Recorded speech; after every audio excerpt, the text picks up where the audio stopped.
Hey there, StarCraft fans! It's Falcon Paladin coming at ya with yet another edition of StarCraft 2 Legacy of the Void and your Sunday series. Today it's going to be a best of 9 between Korea and Finland from Nation Wars 2019. It's going to be Cyril versus Innovation for game number 1. Top left-hand corner is the blue Zerg player Cyril, and in the bottom right, the Korean Terran player, he is Innovation. Holy smokes! This best of 9 between Korea and Finland starts off with Cyril versus Innovation. This is going to be incredible, you guys. Highest level players of StarCraft 2 in 2019. Hang on, what is this going to post here? Let's see if December has 30 days, shall we? Blah, blah, blah. Casting this on the 22nd, and if we go on the calendar here, it is the 29th. Okay. 31 days in December, actually. So that's exciting stuff, liking that. So, what are we doing? Anything insane? No. Overlord scouting, hatchcast pool, out of Cyril. I've been doing this build a lot and doing what the Zerg players do that I watch and I enjoy watching. Basically, he goes for the 18 extractor into a pool there, but doesn't get the extractor right at 18. He waits till he has about 150 minerals in the bank, then goes for the extractor, and then goes for the pool pretty much right after that. And the timings work out pretty well. And then once he has enough for gas, he goes ahead and pulls off a little bit, saturates, puts back on, goes for a lair, and then has the third base in there too. It's just this whole big thing. It's basically I'm trying to play more greedy, which I always try to do, but finding that balance between playing greedy enough to where your mid game is awesome, but not so greedy that just pressure murders you is hard to do. Anyway, this Reaper's name is Gingerbread Man. There's not a backstory here, but basically run as fast as you can. Can't catch me. I'm the Gingerbread Man is how this works for me. So we're going to move on out here. Is not SCV scouting, which really should be punished by an early pool, but Innovation gambled and won in this situation. He can go ahead and send the Reaper out without having to worry about any Lings coming in to delay his expansion. Although, oh, he's scouting around.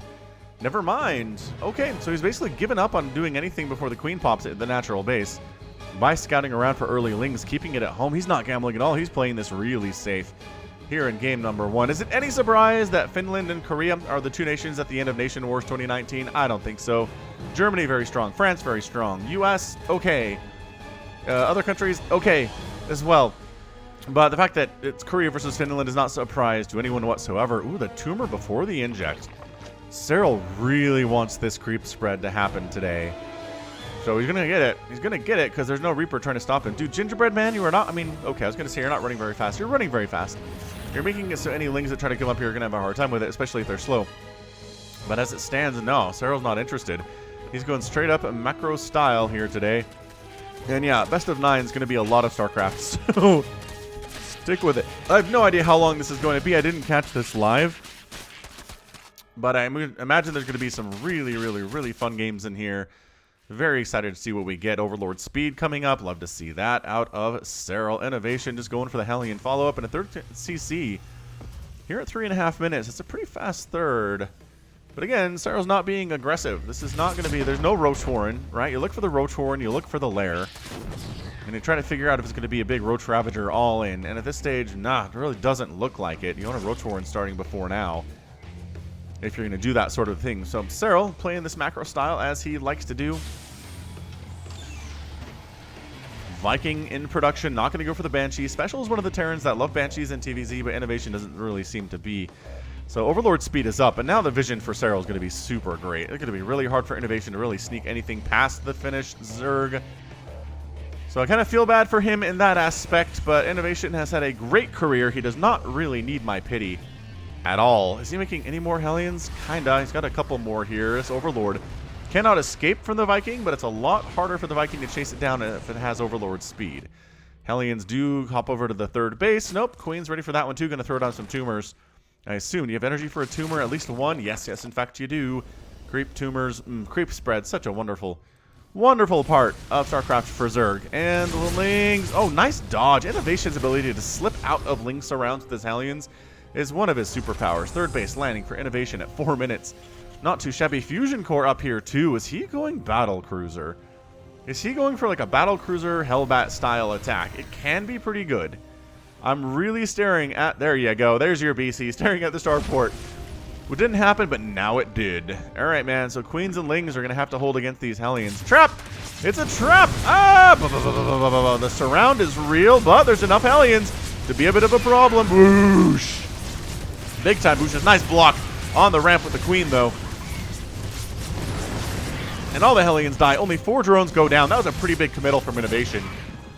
My gosh, was he planning on going for like a Hellbat battlecruiser attack? Because that's not what's going to happen now. All your Hellbats are dead, my guy. Vikings got 2 kills, supply blocking Serral, or trying to do so. But the Viking is now dead.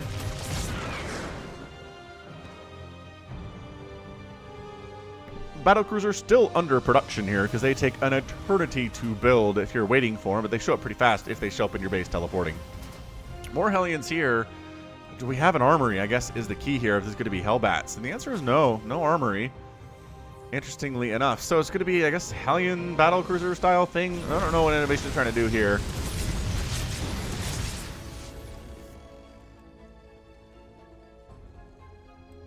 I'm really trying to figure this out. He's got the 1, which he teleported back here, and he's going to do some harassment in the main base. But there are 3 queens and a spore here with other queens not too far away. Good drone pull, getting on out of there. The queens, 4 queens rather, are here, and there's your 5th. And that means we get out. So 3 Hellions down, plus the 4 earlier is a total of 7 drones killed in the first 6 minutes. It's really not enough to be a problem here. Ling's trying to jump into the 3rd base. No, say the Hellions, get out of our neighborhood. Battlecruiser maybe could do some damage. Yeah, do some damage to this 4th. Maybe you won't kill it, but bringing down its HP is not a bad thing. Your model's on the way. It's not done yet, so you can't take any of these queens down. I do like it, making that 4th base a little bit squishier. Hellions cruising on into the 3rd, but there are roaches here to defend and a handful of zerglings. So Ling Roach, pretty good combination against the Hellions. Nicely done. Does manage to chase them away. Overseer comes in and says, I see. Multiple factories here. It's going to be a meching a battlecruiser style out of Innovation. Very interesting. He's one of the guys that really likes bio, is really good at bio. And one of the ways he's been able to beat Serral earlier in 2019 was through a mass nuke strategy with ghosts. Haven't seen it in a while, though. Do you know why?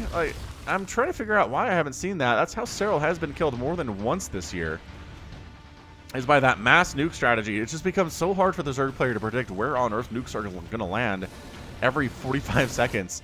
It just drives them nuts and creates a perimeter the Zerg player can't really engage into. So I don't know if Serral figured it out. I assume there might be a couple games out there wherein Serral just crushes that strategy and he figured it out later, but I'd like to know what it is, because that's kind of a hole in my StarCraft history knowledge at the moment. Still does making Hellions, man. This is a meching strategy from Innovation like I've never seen from him before. At least not for a long time. He is so much the king of bio. And for him to be doing this in Nation Wars is really interesting stuff. Overseer flying around saying, tanks, Hellions, battle cruisers, definitely mech. We are definitely looking at mech here today. Overseer dead, but he does scout the 3 BCs that exist. Got to contaminate down on a factory that wasn't actually producing anything, but whatever. Still can't produce anything from it anyway. Ling's down here at the 4th. A couple SCVs die, but that's going to be about it. Corruptors in the sky. Corruptors, Ravagers, Serral's 172 supply at 8 minutes. Roach, Ravager, 4 bases, fully saturated, 72 workers. He's in a fully comfortable position here. So Roach Ravager going to try to jump right on top of this army. Unsieged tanks are in a lot of trouble suddenly, and they are all super dead. Meanwhile, Hellbat attack on into the 4th. Pull the drones. Got to get him out of there. Some of these Hellbats are very injured. If they got focused down, I think that would be it for them. They're done. They're done. Roach's Corruptors here saying, hey, battlecruisers, why don't you come over this way? We can handle you, I think. Here we go. Battlecruisers ready. Getting Yamato down a couple of these Corruptors, but taking serious damage, and they're forced to get out of there. Tank shows up. Crosabile says, oh, no. Both you tanks are dead, and this might just be a straight-up GG here. If these battlecruisers die, armor supply is 110 to 47 right now. Battlecruisers trying to be repaired. No.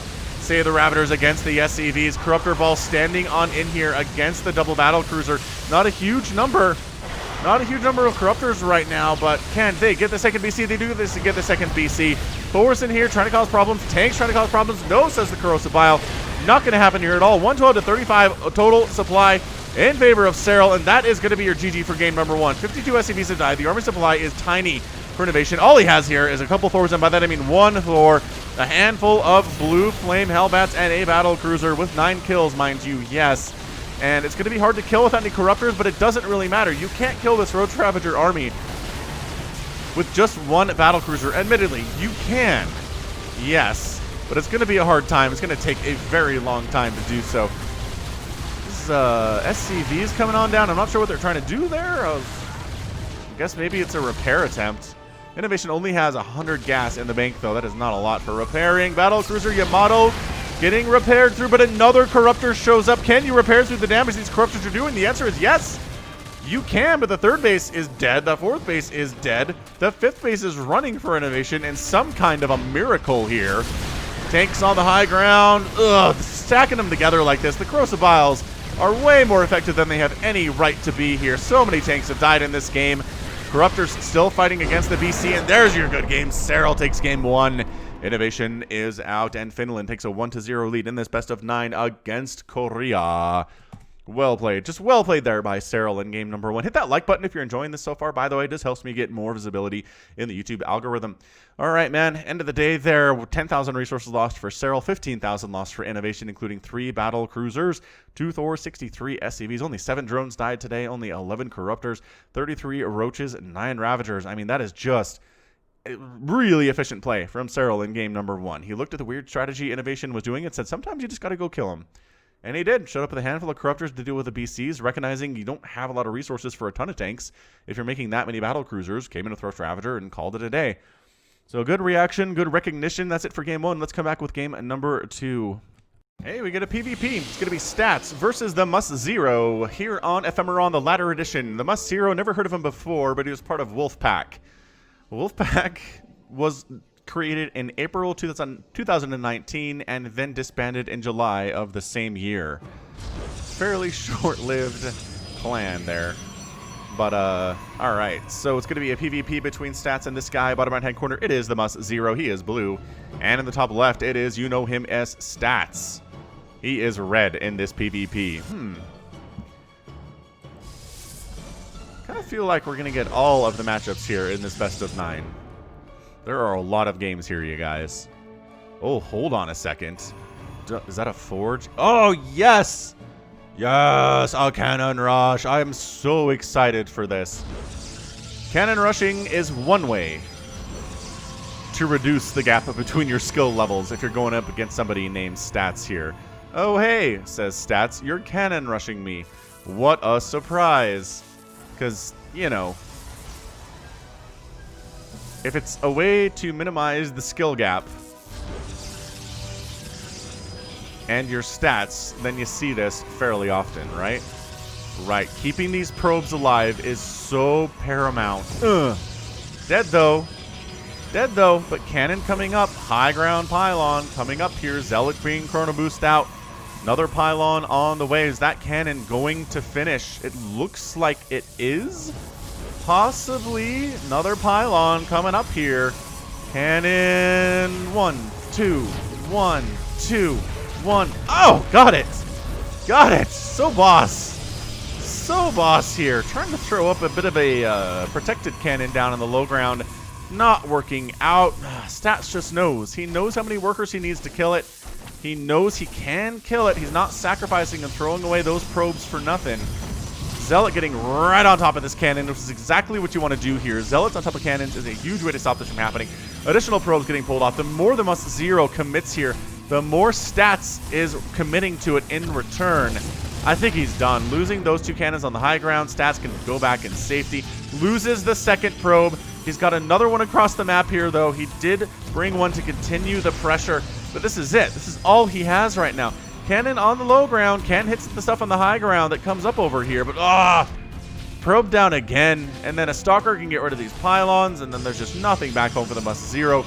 He's trying to go for a gateway and 2 assimilators here, but he's just woefully behind in army supply. 6-0, as a matter of fact. So at this point, Stats really just needs to go for a couple more gateways, push out with a few Stalkers, and he's got this thing won. He does. He's got it won, y'all. Yeah, high ground. Zealot doesn't want to go down there and take any hits unnecessarily, but I got the Stalkers and the Zealot just walk across the map here and they win. There's just nothing that the Must Zero can do about it. I don't know, like, why are you bothering to take down these pylons? I just don't. Just go. There you go. Just going. Stats has this thing figured out, y'all. Additional gateways coming up. We've got the warp gate being chrono boost. Is he going for robotics facility? He is. So he'll warp prism over here as necessary. I mean, the Must-Zero could have walled off with cannons up here, which would have delayed the inevitable.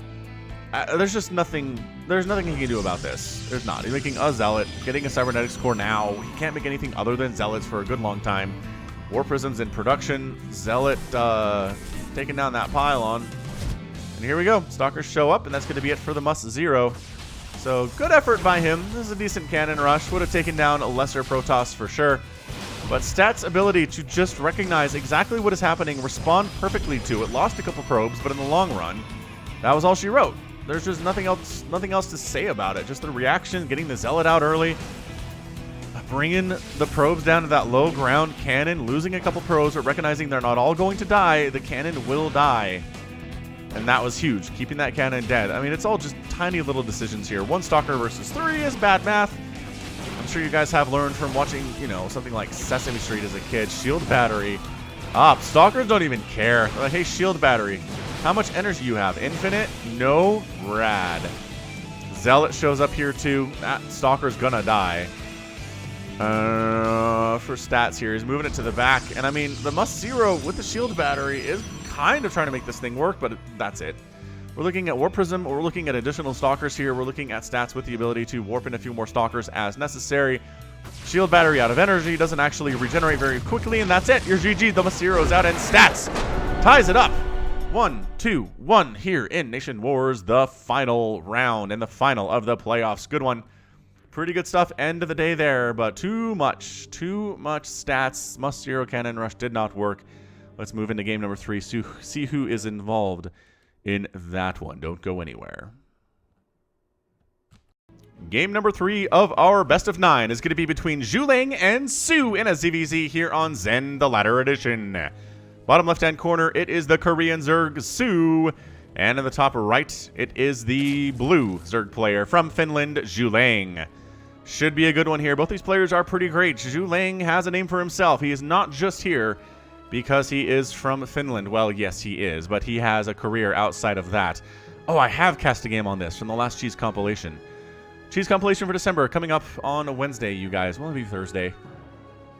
Maybe Thursday, just because I have a Christmas cast for you that's going to preempt it a little bit. It is one heck of a Christmas cast. Just watch for it. You'll probably have some time. You want to get away from your family during the Christmas festivities.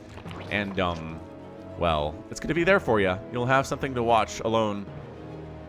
Or maybe with people who also like StarCraft. I don't know, man. Maybe you have StarCraft fans in your family. I don't really, unfortunately. That's okay. That is okay. All right, what are we doing? Anybody mixing this up at all? Are we going to mirror match the absolute mirrors out of this thing? Yeah, there's your extractor from Su. There's your pool. Zhulang doing the same thing. Build is a little tiny bit slower than what we're seeing here. It is a 16, 18, 17, which feels a little scary to me, honestly, in ZVZ, but you can actually hold this off pretty effectively. Hold off like a 12 pool with your own Lings. They're not that late. They are not that late in the situation. So I've started doing this in ZVZs, and it's surprising the number of times Lings show up, and I have my own Lings popping not too far behind and can save the hatch. That's exactly what we're looking at here. So we got ZVZ, PvP, and a ZVT today. You're getting a PvT, maybe a PvZ as well. That'd be awesome. A TVT could be a lot of fun. It's a best of 9, you guys. There are a lot of games here, and we're 1-1 starting it out. So it's not like we're going to have a clean sweep. But it's at least 5, right? Which team gets to 5 victories first is your victory here, or is your winner here today. The previous rounds of Nation Wars were actually best of 7s, which seems to be a little bit more of the norm, but best of 9 here today, which is pretty great. You listen to the Falcon Paladin Hour. That is a weekly podcast with myself and Somicron and Ozzy, and he just actually got a Taco Bell by his house, which is amazing. He got a Taco Bell. I've always tried to get him, well, not anyway. I've extolled my enjoyment of Taco Bell for a long time now. And finally, he gets one. They don't have chalupas, though. How nuts is that? What they do have, though, is booze. You can buy alcohol at Taco Bell in Australia, like margaritas and stuff. How crazy is that? Anyway, Zergling scouting around. Droop, droop, droop, droop. This little gap only allows small things to get through it, not big tanky things. So, it's interesting. I guess only, like, Lings and Adepts can get through there, and Zealots, but Immortals can't? Is that the whole idea? Someone should explain that to me. I don't actually know. Roachhorn on the way. Is there a Roachhorn here for Sue? Oh, it's a Baneling nest, actually. Oh.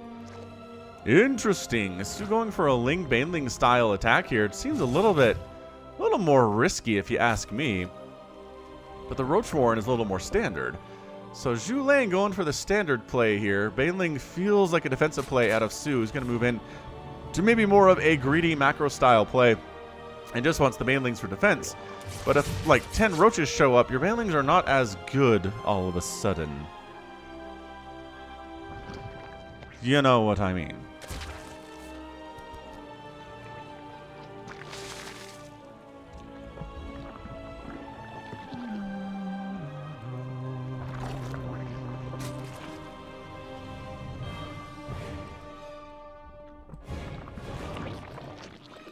And there's your Roachwarren for Sue here. So he's not completely doing away with it, which would be fairly dumb. What's interesting here is that Sue seems to respect Zhu Lang quite a bit. I've seen Sue against others who are lesser, and just he's gone for earlier killing attacks on him just because he doesn't think they can handle it. But this is him getting a third base. This is him droning up a bit and actually getting into Roach Ravager versus Roach Ravager here. Both players getting +1 missile attack and Gleanor Constitution. Well, Sue's not because his Roachwarren is not done yet, but... Anyway, oh yeah, Falcon Paladin Hour. You're talking about that. Just search Falcon Paladin in your podcast app. Look on the internet too for Falcon Paladin Hour. You can find us free to download. You can listen to it on your commutes. You can listen to it when you're working out. We try to keep it pretty entertaining. Talk about nerdy things that you probably care about as well. Anyway, Gleanor Constitution about 50% complete here from Zhu Lang. Not actually getting started from Sue, interestingly enough, and he is getting a spine. As we are creating a creep highway here. Is this Queen versus Queen battle right now? Queen versus Queen battle. Banelings, if they want to explode on the Queen, they probably don't, be my guess. But they're, I mean, might as well at this point. Yeah. At this point, take the Queen down because you're not getting anything else done. There's roaches, thanks. So Creep Highway was trying to get created here from Zhu Lang, but the Queen got killed. So no tumors, but you do have the Pooping Overlord, which is nice regardless. So Army Supply 45 to 44 and 43 to 43 on that worker count. We are as even can to be here at 5.5 minutes. As to be expected, again, Zhu Lang, serious Zerg with some good wins under his belt in the past. I love the skin that Sue is using, though, on these roaches. This is very cool, very distinctive, which I think is a big deal on skins, right? If you could tell what it is, it's something different, then you'll like it. At least I do. And if it's something you can't even tell what it is, then it's like, why? Why do you have this skin anyway?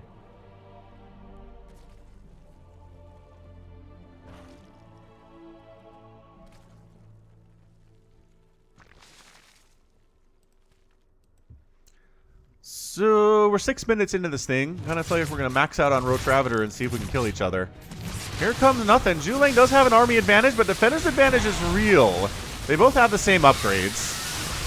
Sue's gonna be able to get reinforcements popping out here faster than Zhu Lang can get them across the map. The Creep Highway notwithstanding. Corrosive Bile's pretty much just landing. Sue recognizing he's got this. 7 drones did get killed in the meantime, though, so Sue is actually down in economy, which is problematic. Zhu Lang says, job well done. Working on +2 missile attack here, where Sue is not. Sue is not getting +2 missile attack at all. And his lair's late, too. Sue is not really on top of his game here, I would say. Based on these timings, I'm kind of worried about him, to be honest. I figured Zhu Lang would give him a game, but I honestly would not have picked Zhu Lang to win this thing, but he's got a 4th hatch. I guess Sue has his that's 3, man. That is 3. I thought that was 4 for a second, but it's not. Army supply even, but Zhu Lang's economy is better, and that's the 3rd. He didn't expand down here. I thought he had. Making some assumptions here.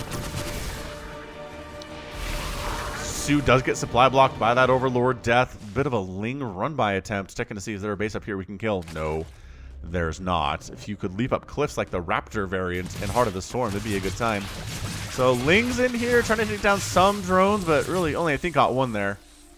That's about it. Man, if you're using Zergling counterattacks like this, ugh.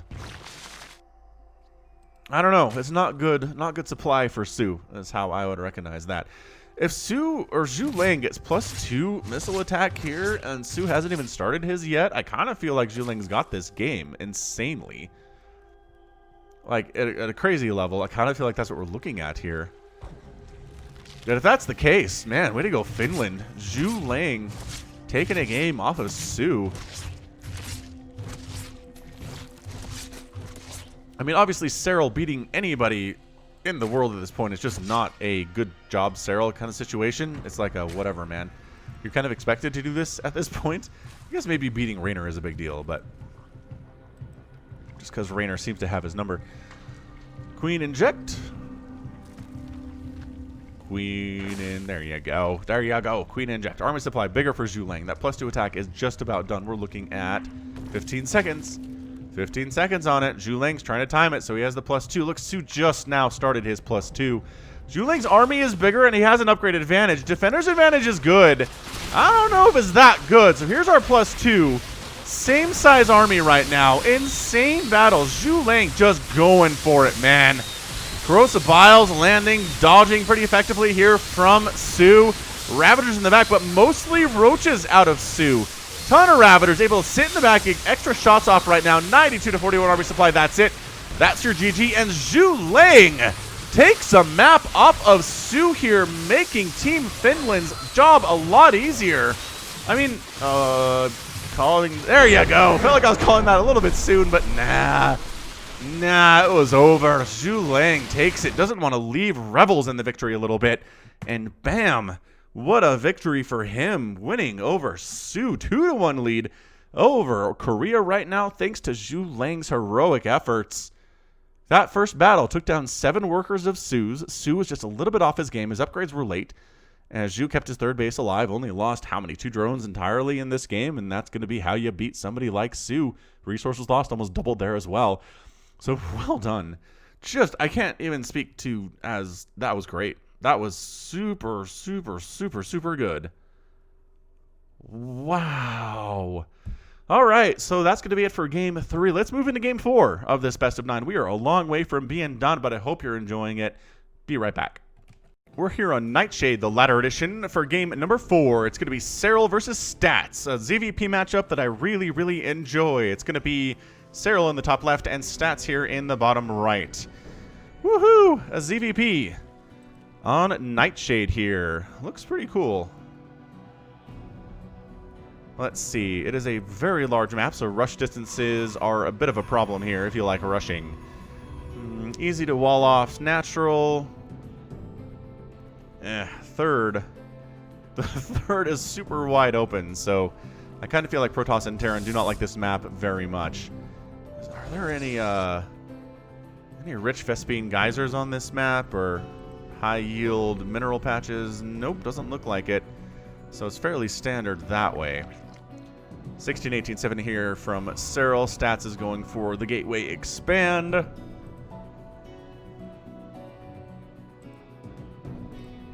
Yeah, I mean, just a lot of bases. Look at this. 1, 2, 3, 4, 5, 6, 7, 8, 9, 10, 11, 12, 13, 14, 15, 16. There are 16 bases on this map. You ever find a game where this map gets mined out, it's probably going to be like an hour long, hour and a half possibly. This is a ton of bases. Little flora and fauna over here. Some never-ending chasms for people to fall in if they're not careful. I've always felt that was interesting, right? I think I've talked about this before, but if there were pits your units could fall into and die, so like you have to be really careful with micro, because if you micro like from here to here, but this is a chasm you can fall into, your dudes will just be like or if Reaper Charge can knock stuff into a bottomless pit and kill it that way, that'd make Reapers better. I gotta say, if they could pull that off, you don't really have to be careful around them. It'd make for some interesting zoning possibilities. I don't know. I just have ideas. Sometimes they're good, sometimes they're bad, but they're fun. That's what this is all about.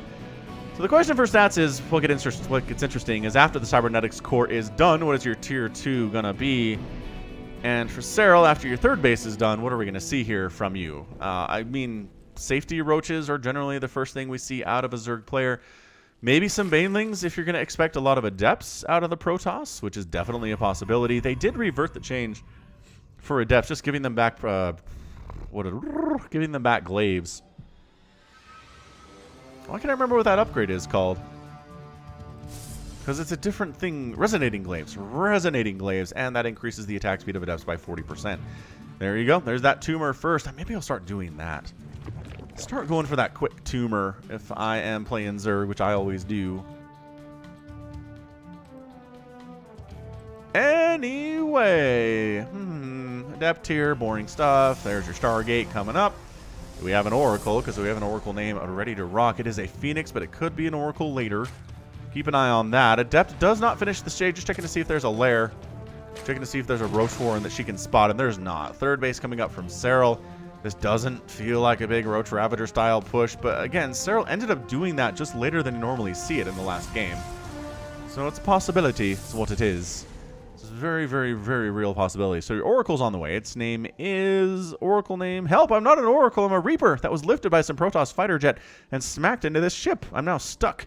And I survived by following their orders to kill drones, probes, and, my fellow Terrans. But if you receive this message, please rescue me before I explode.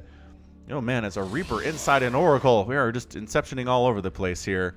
So Cyril effectively been left alone. Hasn't lost any drones yet, throwing up the safety spores at about 350. It's a good time for him. Like it a lot. Again, a proxy Stargate will ruin you if you don't have the spores up yet, but regular gateway production, regular Stargate location here is fine. And the Oracle can try to do some stuff here at the third, but there will be 2 queens and a spore just about ready to pop. So I think maybe the main base is a better... see, main base is not better because there's a queen here and a spore already. So Oracle, unfortunately, not really able to do much. Really wants to kill some drones because, again, this is a Reaper pilot in that Oracle, and as a result, he just feels like killing drones is better than killing fellow SCVs, fellow Terrans and the SCVs. Probe down, Adept down, Ling harass pretty good here. Losing a couple dudes in the process, but the Adept count is a little strong. We're not seeing a Twilight Council, so I don't think it's going to be Mass Adept. Oh, hang on, this is actually before the revert. So, yeah, could just be Mass Adept, but they're not good enough to really make it worth it. I kind of feel like Resonating Glaives is the only thing that made Mass Adept a viable strategy. So 2 Oracles coming on in, 3 Queens and a Spore versus this, and that is enough. 2 drones die, Phoenix manages to stay alive. Might actually get this Overlord. He does actually adjust course there. So Zergling's trying to get in, but man, that is just packing in. The Adepts here, look at him go. He's going for this regardless. Which I guess it does force the Oracles back. A couple Adepts go down. Zergling's trying to see if they can get in there, but no, there's an Adept holding the line and a couple sentries too. So Cyril needs a 4th base at this stage. Stats has got a 3rd. It's pretty happy. The saturation here for Cyril is pretty fantastic. 4th base probably here, if I had to guess. Creep is spreading down that way anyway. I guess up here too. Whatever you want. I don't know there's a wrong choice in the situation, although Samacron may disagree with me about that. We play 2v2, 3v3 ladder out on twitch.tv/Falcon Paladin fairly often, a couple times a week. And when we do, my expansion patterns always perplex him. He's like, that's not a 3rd base location. What are you doing? So, I don't know. Maybe I'm not the correct person to answer this. Anyway, there you go. 4th base from Cyril up at the 12 o'clock. He's working on +1 melee attack, which to me indicates we're going to be looking at some Broodlords. I just don't think that Ultras are super viable versus Protoss because Immortals destroy them with extreme prejudice. So Broodlords do a lot better in these situations. Clear with Constitution coming up here too for some Roaches. Again, the safety Roaches do need to have speed. You can't just make slow Roaches and expect to be fine. Double Oracle trying to get in here to the 3rd. There's only 1 Queen here, though. I kind of feel like they could accomplish something if they wanted, but they're being very cautious at this stage. Infestation Pit getting started from Cyril, going for charge. Here is stats. Now, if I remember correctly, and if I understand correctly, all of Nation Wars was played on that older patch, so charge actually exists. And charge does that 8 damage on impact, which is really nice, too. The trade-off is that Infested Terrans exist as well. So let's see if we gain an Infestor made. Yeah, there you go. See what I'm talking about. You can get some drones. You can get some drone kills there. That's 8 drones in the first 7 minutes. Oh, the Oracles are a little bit stuck up there, though. A little stuck up there. Is there anywhere to go? That's a hiding place, but you don't want to hide forever in StarCraft. You want to be out actually accomplishing things, if I understand correctly how this game works.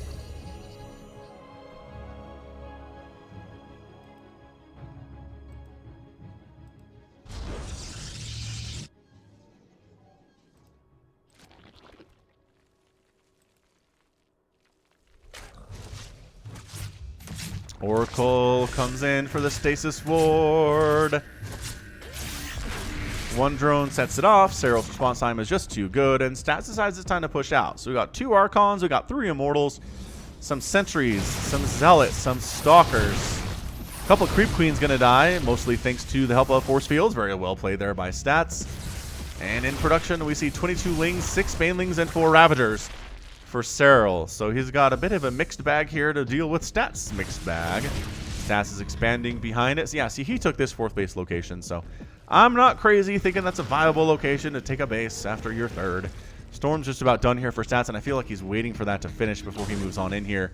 Wants to make some High Templar, make sure they have enough energy, get some Storm down.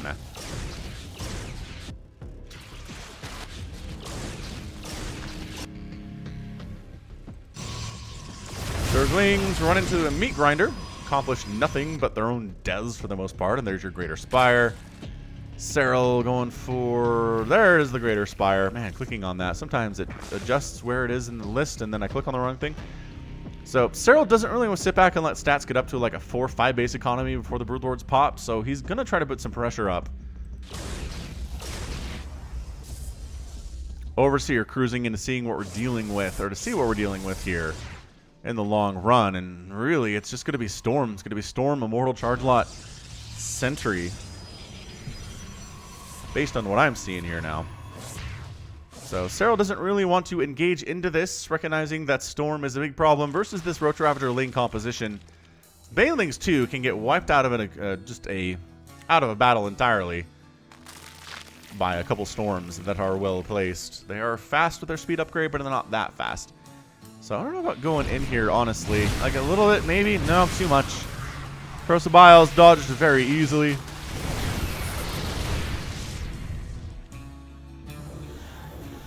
And Serral just kind of trying to keep Stats at home.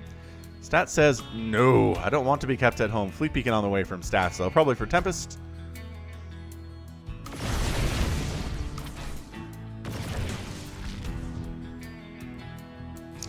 Oh, Lings, Banelings, trying to get in here. They take down the cannon, and they get some hits on a couple of those probes. 7 of them go down, and a couple Zealots, too. I don't know if that was never necessarily worth the attack, but keeping Stats on his toes is nice. Stats is pulling back. I'm not sure if that's a result of the attack or not, but more Banelings in production, more Lings in production, going for +3 melee attack, which is very much a Broodling style upgrade here. Good for the Banes and the Lings, though, too.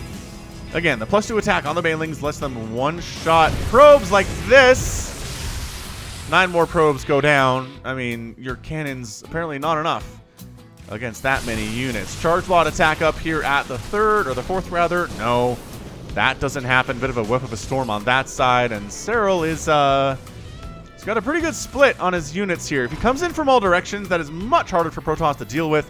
They'd rather just force field one area rather than having to force field themselves into a big old donut. They don't have enough energy for that with the 4 sentries they have.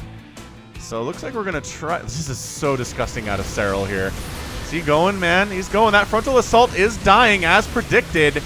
Corrosive Biles landing. Banelings getting some decent hits on those High Templar, though. That might be it for the Storm, ladies and gentlemen. Corrosive Biles landing, catching those Immortals, too. Charge Lots get in here, take down a couple drones at the 5th. But Serral holds that. 5 drones down. Army supply 61 to 68. Stats has a lead here. Mothership in production from Stats, which I really enjoy. Then more Charge Lots up there at the 4th base trying to kill stuff too, but largely being dealt with. So that was a good engagement. Nobody really came out on top. That's what I like to see sometimes. Just a lot of players playing to their utmost ability and potential and not winning, but that's okay. Especially if you don't lose either. It just turns in kind of a stalemate. I'm sure Stats' goal during that push was to kill this base. The fact that he didn't hurts. It actually hurts a lot. But he is able to continue macroing on his 4 bases. A 4-basing Protoss is more cost-efficient than a 4-basing Zerg for sure. And more cost-efficient than a 5-basing Zerg too, if you ask me. But he... Oh, gosh. The War Prism juggling has been pretty good here. That said, few Immortals have died regardless. 6 of them, to be honest with you. And to be accurate with you as well. That Oracle managed to make it out of that place he was hiding for some time. That poor Reaper in an Oracle situation. Zerglings, oh. I think they could have taken down those Immortals, but the reinforcing army was a little bit too close. Cyril has to get out. Pathogen Glands is getting started. Once that's about 50% complete, you do want to start making your infestors. That's how that timing works out if you're making infestors, and obviously Cyril is.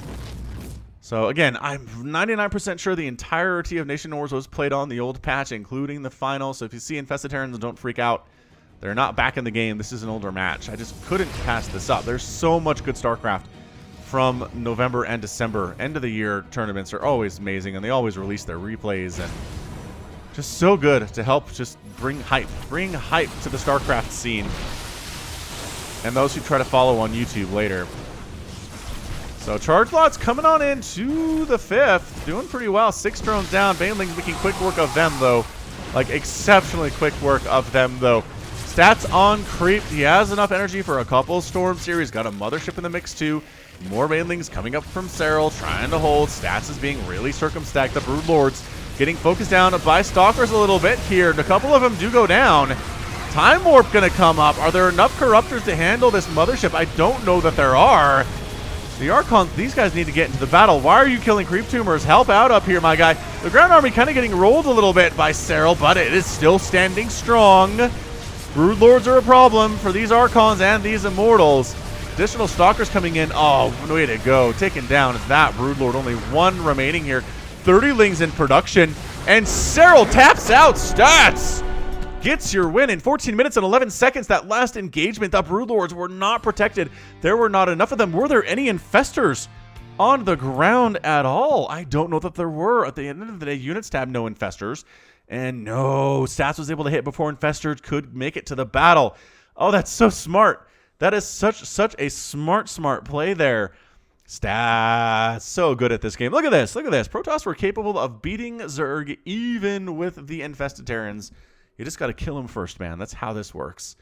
So nicely done. Ground Army, the Immortals, the Archons were too strong. Cyril had sucked too much resource into those Broodlords and those Infestors, which never actually showed up. Well played. And the Mothership was massive as well, providing that cloak, providing a little bit of DPS, but it's making it hard for Cyril to see what's going on. Gorgeous play. Really gorgeous play from Stats. And that ties us up. That ties us up at 2-2 in the best of 9. Woo! But a couple of good upsets here. I got to say, upsetting Cyril as a Protoss in 2019 is an upset. And then Zhu Ling taking down Su earlier, another upset. So don't go anywhere. We are definitely doing more of this. We have so much more to go. Stick with it. We will return shortly. Okay, Zhu Ling, your reward for beating Su earlier is that you have to go against Stats now. It's going to be Eternal Empire, Stats versus Zhu Ling. Bottom left-hand corner, it is Zhu Ling. Top right, it is Stats. All right, so Stats can beat Cyril today. Then I kind of feel like he can beat Zhu Ling a little bit easier. So let's see what's going to happen here. Okay, hold on a second. I felt that was Ganon rushing pro, but nope. Just throwing down a pylon and going back to work. I love this doodad right here. You can see down inside and little spinny things and flashing things, and it attracts my inner 3-year-old very, very much. A male Karak on this map, Eternal Empire. What's up, my guy? Glad we have male and female Karaks running around so they can reproduce, because if you only have one, then it's harder to do. Although, as they say, in Jurassic Park, life finds a way. Thanks, Jeff Goldblum. You're the best. So Stats not doing anything crazy. Zhu Ling also not doing anything crazy. 16, 18, 17 of the day here. See, about 130 minerals. There's the extractor, and then the pool can come down very soon afterwards, and see, we're good to go. We are super good to go. So, early game, blah, blah, blah, yada, yada, yada. Check out the merch store, falconpaladin.store. Got that going. Very easy to remember URL, too, which is kind of nice. Extractor, finished up, and not worried about getting us super early here. Doesn't really need speed all that much. Basically assuming that Stats is not going for a proxy of some kind, where speed would be more useful. Again, gambles. There are all sorts of gambles in StarCraft as to what you decide to prepare for, what you decide to attack with. And it's just a matter of, sometimes it's luck, sometimes it really is. Because if this was delayed, see how there's only 50 gas here as the pool's finishing up? A speed delay could really hurt you in some situations, but not going to be here. Stats has his second gas, he's got a cybernetics core coming up, and all is good in Stats hood. Probe running around, lost the mineral game, actually got a mouthful of minerals. and can't be as aggressive anymore, unfortunately.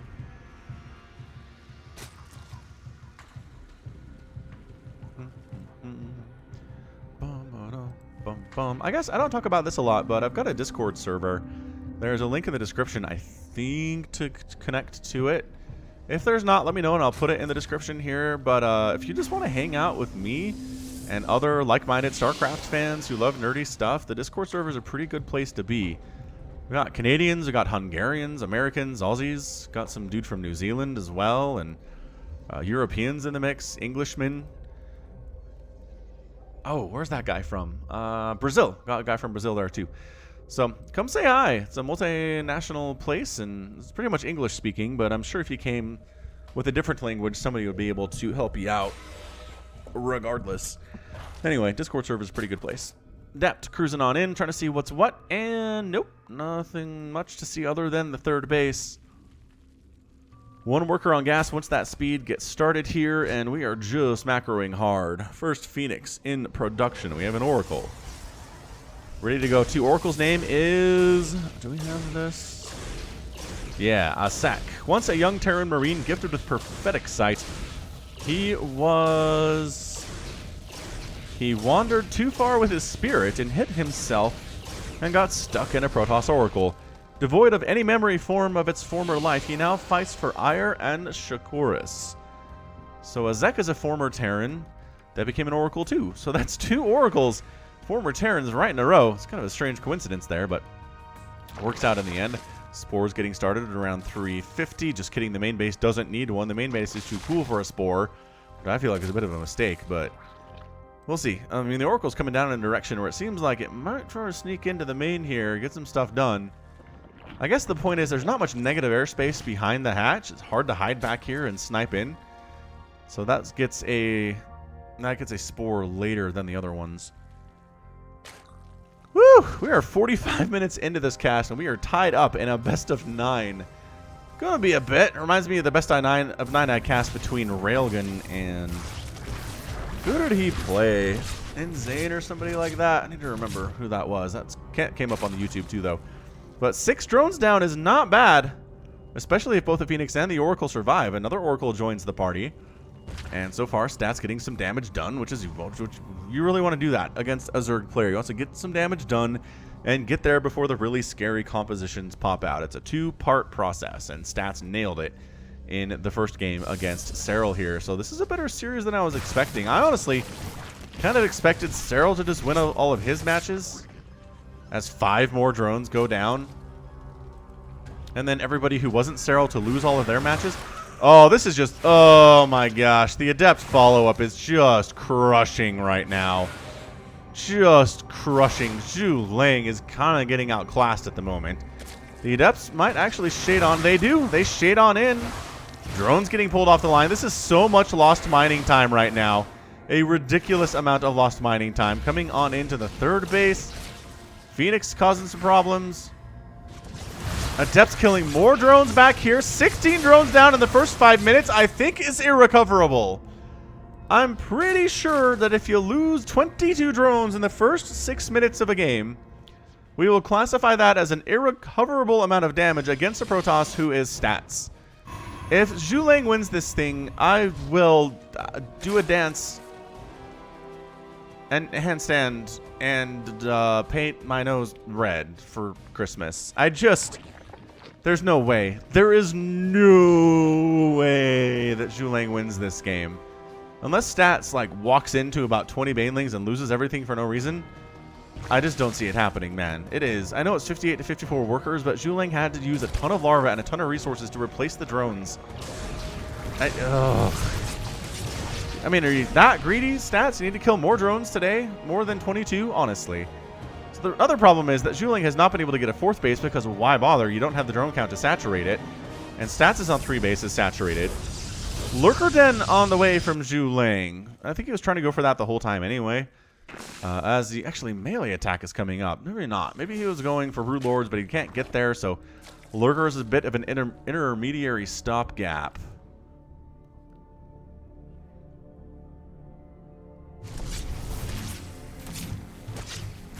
Oracle's burning down a queen is also a bad sign if you're trying to win this game as Zhu Ling. Oh, there's your Rich Vespine here, the 4th.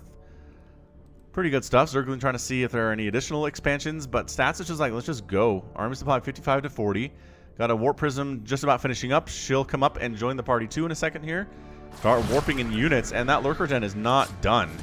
So, and there's 3 Immortals anyway. Like, I don't know how many Lurkers you can have regardless in the situation. It's not going to be a lot. It's a lot of gas. He's got about 600 gas, so maybe. But the problem is the 4th base is dead. Like, a massive problem is the 4th base is dead. He didn't even cancel it. Zhu Ling falling apart at the seams, ladies and gents. Losses for stats are 0. They are 0 right now. How? If you're 8 minutes into a game versus a Zerg and you've killed 22 drones and you've lost 0 resources, you're doing a lot of correct things here. The Lurkers have popped. They are here. They are a little bit scary. I'm going to toss Revelation on them. The important thing is that you killed the 4th base, and Zhu Ling did manage to delay the inevitable a little bit. Also, Ling counterattack forces a cancel on the 4th. That's a pretty good deal. Zhu Ling fighting and clawing his way back into this thing. Dude, there's no way. There is no way. I mean, the Lurkers were a genius choice. I didn't think he could get out as many as he did as quickly as he did, though, and he did. He snuck them out because he's much better than I am at this game. But these Lings, what else can they do is the question. No, you don't get a 4th base, Zhu Ling. Is that another non-cancel? Nice Banelings, though, on that Baneling attack. Storm, I guess, is better. The Storm was better. Zergling's trying to get on in, but no stats. I was going to say he never lets Ling run by Zin like that. He very rarely lets Ling run by Zin like that. It has happened, though. And stats taking... I'll take the Rich Vespine Geyser, then. Are you into that? How do you feel about this happening? That is so many Zerglings. Holy crap. Oracle! Oh, canceled. Alright, so nobody gets a 4th base today, is the lesson of time. Zhu Ling's trying to get a 4th base. Stats trying to replant his 4th base too. Zealot's just kind of getting picked out in the middle of the map here. And, I don't know, Zhu Ling scratching, clawing, fighting as hard as he can. 103 to 78 army supply. You just keep making Immortals at this point, though, and that's what Stats is doing. Get some charge lots for the Lings. Get some Immortals for the Lurkers.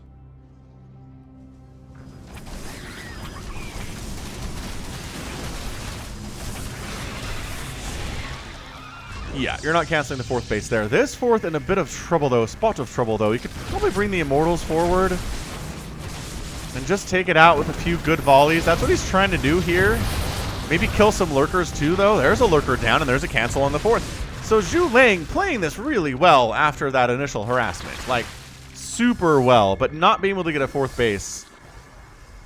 I think that means the party's over. Again, I would be incredibly shocked if Zhu Ling was able at all to win this game after losing that many drones that early. But especially in a situation, there you go, where you don't get a 4th base. Just storming the Lurkers. They don't have the upgrades yet for quick unburrow burrow. Zealot Archon attack coming along over to the natural as well. That's just mean. That's just really mean. No, no, you're not doing this with Zerglings. Definitely not. Here's your engagement, though. Banelings absorbing. Immortal taking the shots. That doesn't matter. 113 to 44 army supply. Lurker's dead. Immortal count way, way too high. 10 more drones getting killed. And that's it. Stats takes it. Does manage to get a 3-2 lead. 3-2 lead on Finland here. It looked bad early, but the Koreans really striking back with a vengeance behind Stats 2-0ing of Cyril and Zhu Ling. So more games coming at you. Don't go anywhere. So good so far.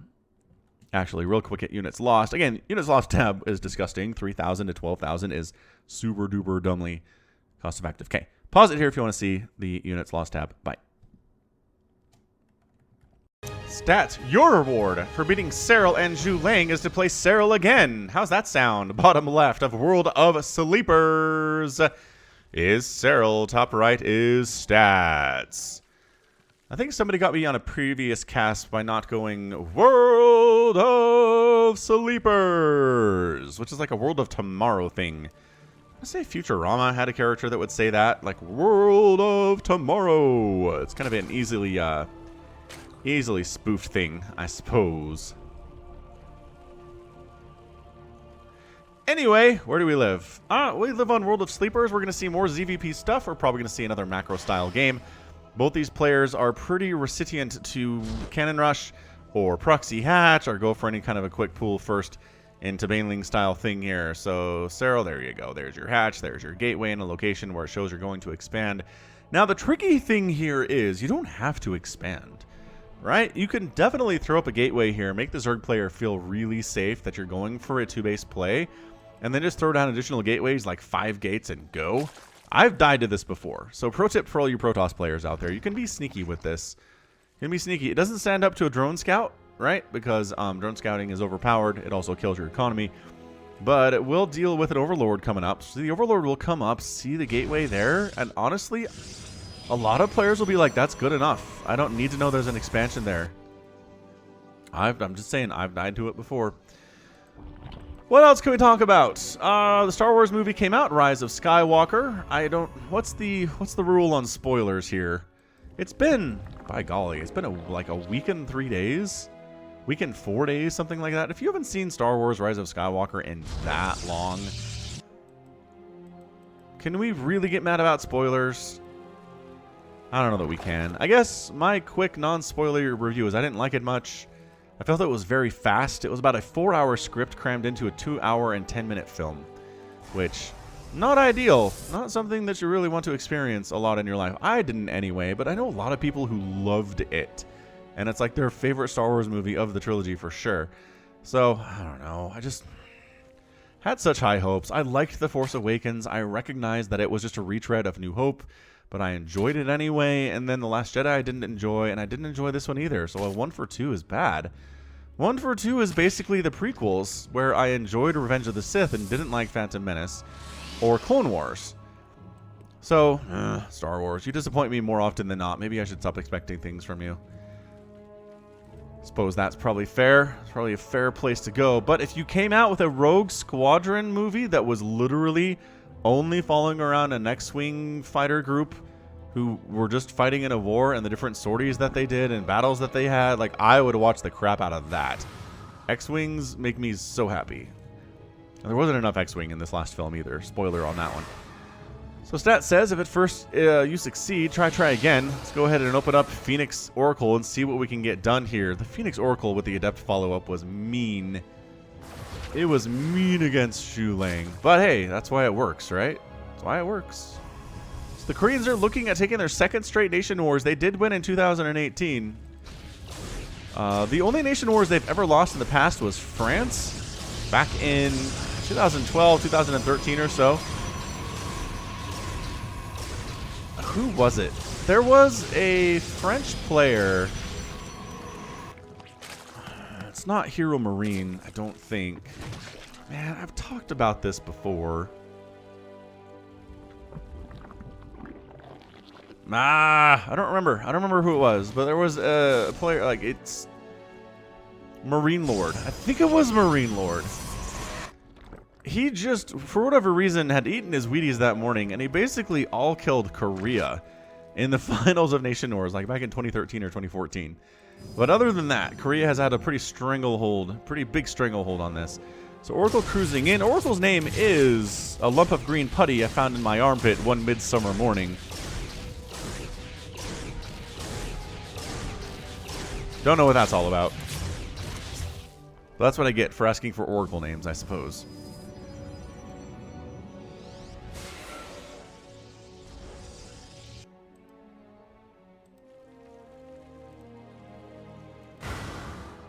Here we go. Same play. It's the Oracle Adept stuff, which killed Xu Lang. It killed Xu Lang. Let's see how Cyril handles this. He's making lings. He's got a ton of queens here. He's not like letting the Adepts finish their shades inside mineral lines. That's for sure. Oh, I don't know about this. Really don't know about this. Gonna finish that shade? I don't recommend it, and they don't. Okay, so just shoves it away, kills a couple of them early, and that really dissuades further Adept harassment. Is Stat's going to go for another attack here into the main base? Could get away with it. There's only one queen and one spore. Adepts. Ooh, finishing the shade. Oh, injured Adept, staying behind her sisters here. Nope, dead.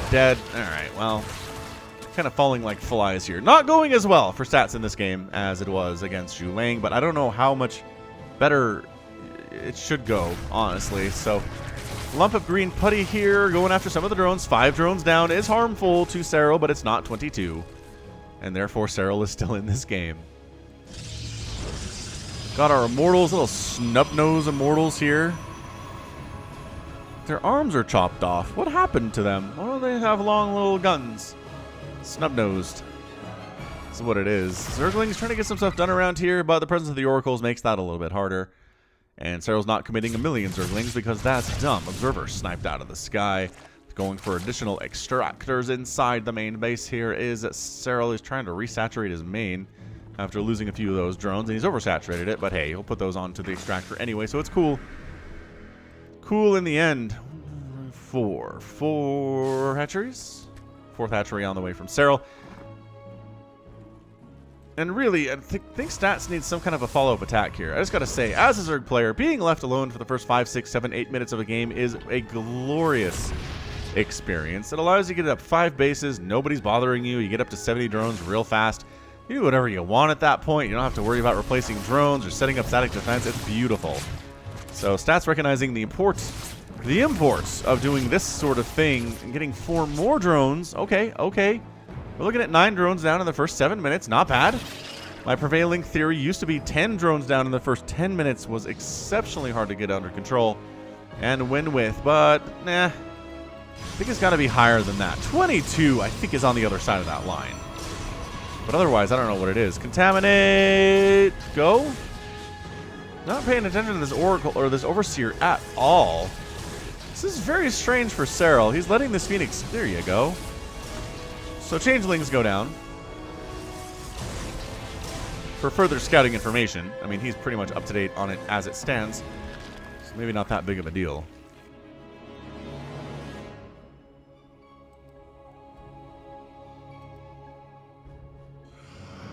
Hallucinated Phoenixes scouting on ahead because the creep spread is really, really scary. Zerglings do try to shut down the 4th. Oh my gosh, they forced a cancel on the 4th base with like 6 Zerglings. That's insane.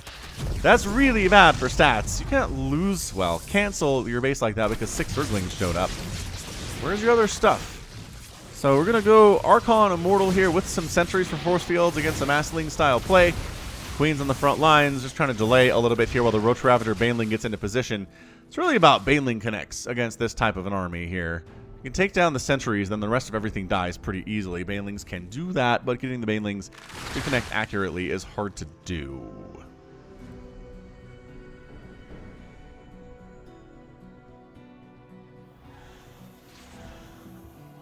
All right, here we go. Roach, Baneling, some Ravager support coming over on the right side at the 3rd. Banelings are sneaking on in. The probes are getting pulled, but no! There's nowhere to hide. 15 probes go down. Zergling's doing some good stuff at the 4th base too, but the 3rd is a mausoleum. 20 probes down. 51 to 77 workers. This is a reverse of the last game. The attack was way too strong in favor of Serral there. He's way up economically. He's going to be able to take another base behind this. Stats is going to have to use resources to replace the probes. Sure, Chrono Boost is good. He'll be back on his feet sooner rather than later, but it puts him behind immensely. Immensely. There it is. I was going to say, if Serral doesn't take a 5th base at this point, I'm going to be shocked, and he is. Baneling drops inside the main. Problematic. 7 more probes die, and nothing else dies to the final Baneling. I'm watching the Witcher Netflix series, which I really, really like. I understand a lot of people don't like it that much and have issues with it. Ooh, Sentry's gone. Adept's gone. But I think what helps is I have 160 hours in The Witcher 3, and I love Geralt already. So there's nothing he needed to do to win me over. I just love him in the show. When I understand it, kind of looking at it from the perspective of this is the first time you've met this guy, it's not great. So they didn't do a lot to make you love Geralt through the first few episodes of the show anyway. It's good though. I think it's good enough. It's not super top tier. It's not Game of Thrones Season 1, Season 2 quality. But I don't know how you do that anyway. This is just Stats dying at this point. Banelings rolling in. 4 probes died. Mortals absorb a lot of those baneling shots, actually. Ow! 15 more probes died. This is abysmal. This is the worst experience. Oracle down. Lump of green putty out. Stats does have his 4th, but he's down to 58 workers. It's 83 for Serral. Serral is in complete and utter control of this game.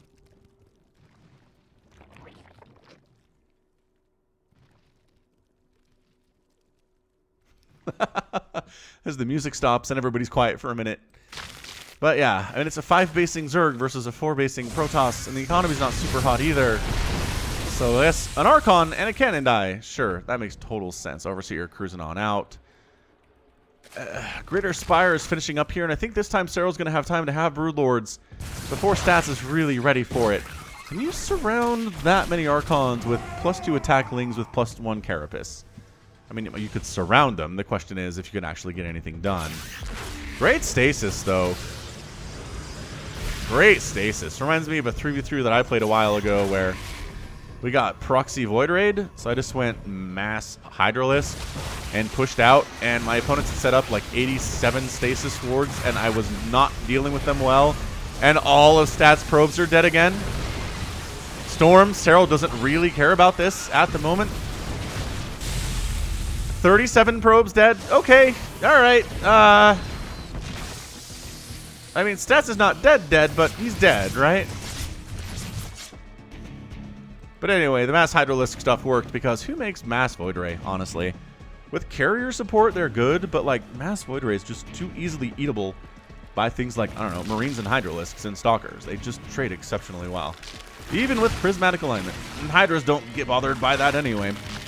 So it's 85 to 64 army supply. Serral is going to tie this thing up. I just, again, hasn't killed a base yet, but has killed 81 probes. 81 probes have died. And Stats is doing his very darndest to make sure that he replaces those guys, making 4 probes at a time, in fact. But Serral is not even really storm dodging here, which that's how you know he thinks he's going to win this thing, is the 0% storm dodging. Banelings being used on Immortals because, heck, there's nothing else for them to kill here. Base finally goes down. Stats army from the 3rd has to walk all the way over here to deal with it. I mean, Serral isn't even doing this with Broodlords, you guys. He's doing this with Roach Ravager Baneling and Dropper Lords. That's it. Is that 90? That is 96 probes down. 96 probes killed. A 6th base coming up on the left side for Serral. I mean, I guess, sure, Stats has a new 4th base up here, but his probe count is 52. He's not fully saturated at his 3rd. He is fully saturated everywhere else, though, but that, I mean, not a fully saturated 3rd at this stage of the game is just incredibly depressing. Like, ridiculously so. Once again, Serral just kind of lackadaisically coming up here with a bunch of Banelings and Roaches and Ravagers and being like, let's do this. He hasn't even made any Corruptors. He's like, I don't need Broodlords to beat you in this game. Which, again, I mean, we're looking at a situation where no Infestors, no Broodlords. And that's your good game. Serral ties it up. We are 3-3 here. If this was a best of 7, we would be looking at who's going to win the next one to win the whole thing. But no, that's not where we live now. We live in the best of 9 land. And in best of 9 land, you got to win 5 games. So whoever wins 2 more games here, whoever can get to 5 is going to be your winner of Nation Wars 2019. And tied up after 6 games is all you could ever want, really. What else were you expecting when you clicked on this thing, huh? I was expecting some good stuff, some really good games. But again, I was expecting Serral to just kind of roll, but Zhu Lane getting a win, really massively helpful there. So next up, I don't know who it is. Stick with it. We'll find it out together. Innovation is back. He's going to get another shot at taking down Serral here on Simulacrum, the latter edition. Simulacrum, I think is where we landed on this. Top left, it is going to be Innovation. He's red, he's Terran. And in the bottom right, it is Serral. He's blue this time.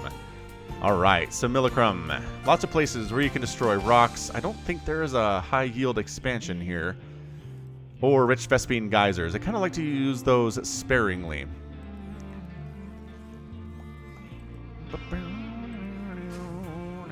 So anyway, The Witcher's good. Just, I think it nails the attitude. I mean, the thing about The Witcher is that everything sucks, right? The moral of The Witcher is everybody's having a bad time. Even the rulers are often having a bad time, even if you think they shouldn't be.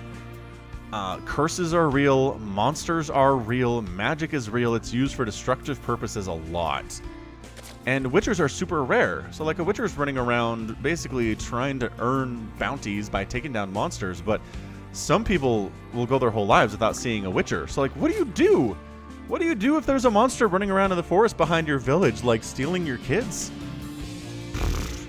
Don't know. Don't know what to tell you. There used to be more witchers, but they are dying out. They're a dying breed. A lot of people distrust them, do not like them at all. Some witchers do that to actually earn, or they do things to earn that kind of a reputation, which hurts everybody. And it's just complicated. It's gray. It's not morally black and white. I like it. I like the world. I like it a lot. That's what I liked about The Witcher 3. The gameplay was okay. It was fine enough. But I think what I liked most about The Witcher was just running around and saving villages for monsters. It's the Paladin archetype. It's the reason that my name is Falcon Paladin, is a lot of the Paladin archetype attracts me immensely. So if you don't like that kind of stuff, you can understand why you're not into The Witcher. It is dark, it is grim, but at the same time, we're saving people, you know? So Reaper name here is Mono. General Mono Mamato was a Dominion commander who was interested in trying to test every possible scenario that could come out of a battlefield. He captured numerous Protoss and Zerg units, forced them to only produce one unit, and then sent them along with a single unit of the Terran forces into 4v4 battles. These became known as Mono Battles. However, this was absurdly expensive, and he was sent to the Reaper program for cutting into Mengsk's Resurrection of Space Gods budget. Which is a pretty hefty budget. I gotta imagine. So there are lings coming across the map here from Cyril, by the way. Did he? It doesn't matter. There's a Reaper home anyway. What is this? Is that LNT? LNT it is. Neat. So the lings can't accomplish anything. They're hiding for the Reaper because if the Reaper finds them, they are all dead because they're slow and worthless. Speed is going to finish, though, making them one of the better units in the game with that upgrade alone. Oh, the delay. The delay is disgusting, Cyril. Oh, he comes in before the Hellions come out. Chasing that mule off the line here. Marine trying to kill these lings. The mule's down. That hurts. That's a lot of lost income there. And then the Reaper shows up and the Queen's already done, so what are you going to do about it? Nothing. The lings decide to come home for some reason. I guess the Hellions are out. That was a bit of a window where as long as the Hellions weren't out, the lings had something to do. So that's some lost fighting time and a lost Hellion in the early stages. Nothing game-endy, right? Not at all. Oh, they coming back. Cyril, your game sense is disgusting. Look, he's going to try to take down another mule here, and he gets it. He gets another mule and gets out with 4 of his lings. I don't even... Is that another fusion core? Innovation's going for battle cruisers again, everybody. Which I don't know that I can necessarily agree with. I feel like Cyril handled them exceptionally well in game number 1 today. Like, really, really stupidly well. So Hellion dies to Queens, not something you want to see, especially if you're out off creep.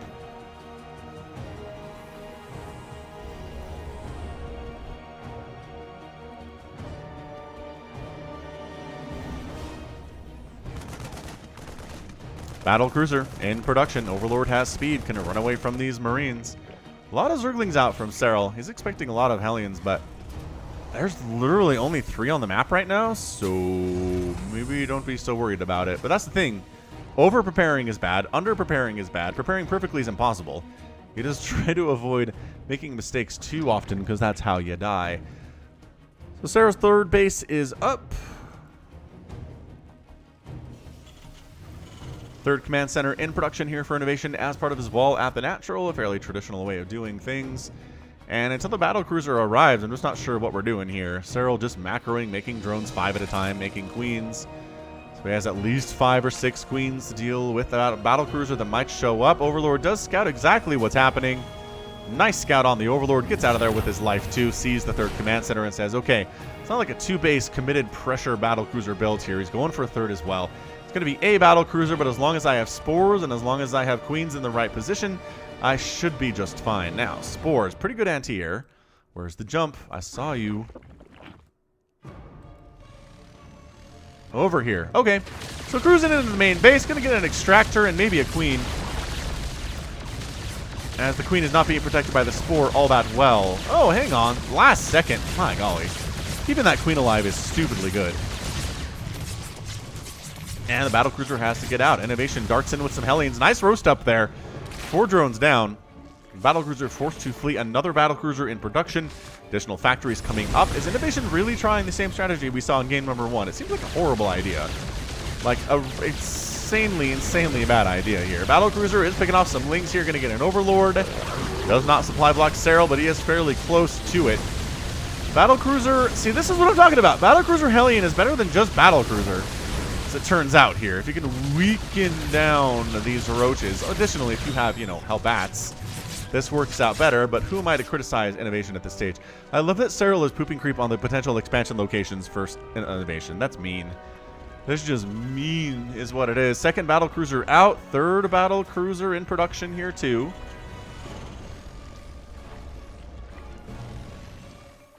I mean, we're sharing the same airspace here, Overlord and Orbital Command. Battlecruiser has to come home to deal with this. That's hilarious. So the creeps can recede fairly quickly. That is a change they made a while ago. That's one of the better changes they've ever made in StarCraft 2. Is that creep spreads more quickly, but it recedes more quickly too? Which seems entirely fair, if you ask me. I think they even nerfed the spread speed a little bit too after that, but we settled on a pretty good place, I gotta say. Infestation Pit coming in. Galil Reconstitution in the mix here as well.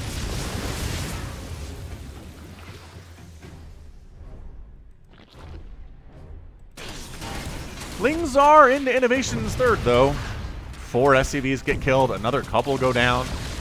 The Ling harassment stuff is just really nice. The timings, though. If you show up at the wrong time, you just die. But if you show up at the right time, you can do this. And 8 SCVs can die in 7.5 minutes. Can't argue. Can't argue with the results at all.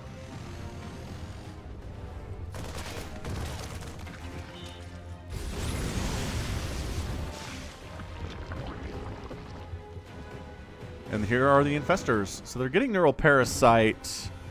Oh, no. What? Fungal Neural Parasite and... There you go.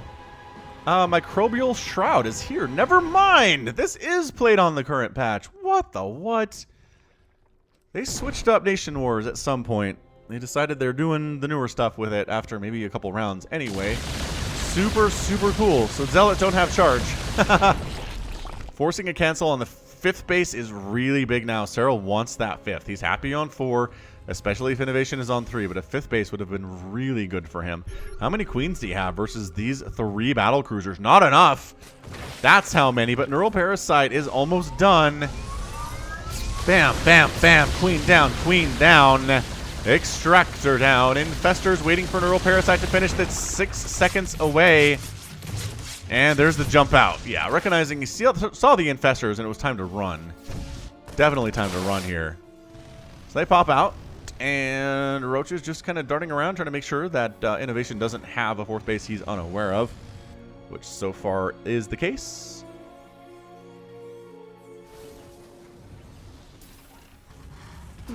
Lurker done here from Serral. Lurker Den here from Serral. Muscular Augments for Hydralisks. Getting Burrow in the mix too, which is good for Infestors because they can Burrow move. Bit of a Roach Hellion engagement up north, and if you've ever seen a Roach Hellion engagement, you know how that went. So Infestors here just getting more and more energy, which is really good for them. Microbial Shroud is not being researched.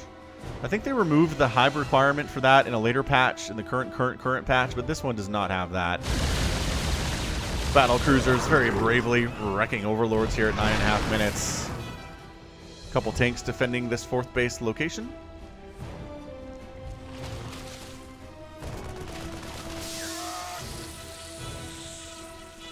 Three Thors in production from Innovation here. Kind of like that. They're not bad against Broodlords, y'all. They outrange them, actually, but we are working on Adaptive Talons. Is that the Adaptive Talons, or is that the... There's an upgrade that gives Lurkers 11 range, or 10 range. And it's super great. 10 drones go down, but all those Hellions died. That's a fair trade for Serral at this stage. He's got his 5 bases. He's cool with it. So there's Adaptive Talons, which decreases the burrow and the unburrow time, which is really good. But then there's also this upgrade that I forget what it's called, but it gives the Lurkers additional range. A lot of mules called down there. Changelings all dying simultaneously to the siege tank fire, where they have enough time to like wave their arms around before they die for some reason.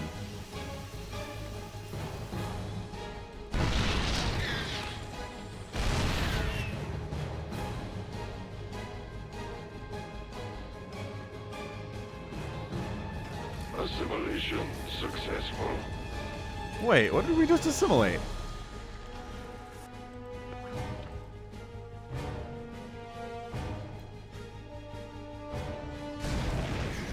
Oh, it was up here. Okay. So battle cruiser down. I did not see that up there. If you're on the very edge of the map, sometimes the mini-map makes it hard to see what's going on. Alright, so just yanking in Thors, yanking in tanks, whatever you want to abduct here. This is just the intended purpose of all the Thors are gone. Okay, well, that was brutal. 106 to 68 army supply. That was a lot of supply tied up in Thors, and they're all dead now. So maybe we go into Blinding Cloud at this stage. Maybe Lurkers burrow in. They can actually hit that planetary from here because they have the range upgrade. And they're super duper good. Blinding Cloud on the tanks, so they can't kill the Lurkers, so the Planetary Fortress is in trouble. Blinding Cloud does not last that long, though. Look at that range! Look at it! This tank down. Another tank's gonna die because of the range. Oh, never mind. Did not go down at all. Blue Flame Hellion getting into the 5th base. There's a couple spines here, but that's not enough to save these dudes. Innovation's 5th base in a lot of trouble as well. The pressure is real right now from Serral.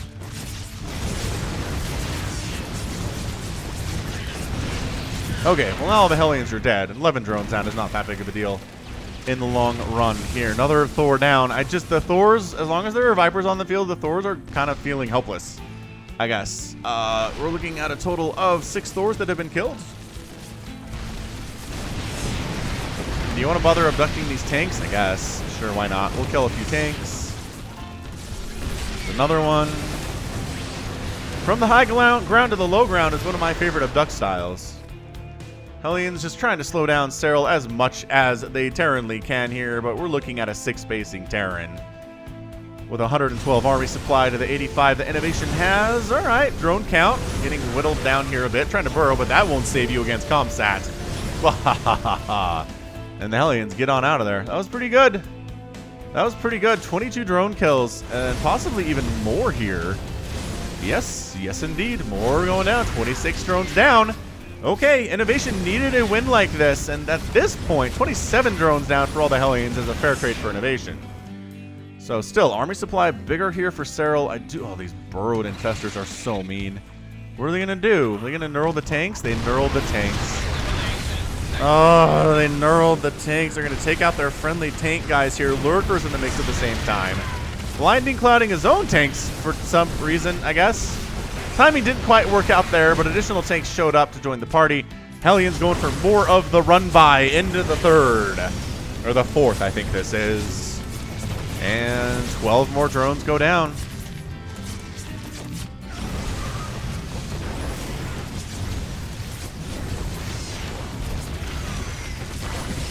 But we're not done yet. That is 20 more drones killed. That is a total of 73 drones down in this game.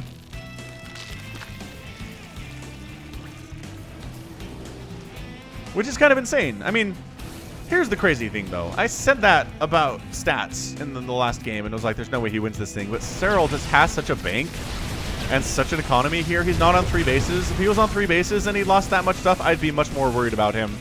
But this abductathon is just unfair at this stage. I say this as a Zerg main. The knurling on the tanks is cute. Didn't accomplish a ton there, though. I mean, the Lurker Hydra, just, you cannot repair through that, especially because spines are coming out the other side and murdering your SCVs. That's why they're hiding. APM for these players, insane at the moment. Resources lost, 17,000 to 13,000. Innovation has lost so much more. Oh, the SCV massacre! 14 SCVs down, so Serral giving as good as he's gotten here today, I gotta say. 29 SCVs down to 73. Okay, maybe not as good, but somewhat good. His creep spread is insane. Innovation has never really been able to get up any kind of a serious attack. I guess, sure, abducting Vikings makes as much sense as anything here. They're killing the Vipers. And the Vipers are the win condition today. Throw down, tank down. It's that easy. Tank down. Just that easy. Tank down. Just that easy. Crazy go nuts here.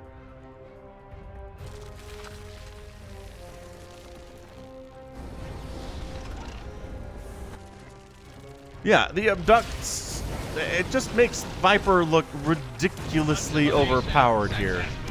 You're basically trading energy for removing tanks and Thors from off the field. Just removing them. I mean, sure, you have to have the Hydras, right? You have to have something to actually kill the units. You can't just abduct them and they die. But it's just like a spawn broodling thing from Brood War, where, sure, using some energy, one shot kills big ticket items like tanks. That said, that doesn't usually work in Brood War, so maybe Cyril's not up as much as I thought he was gonna be.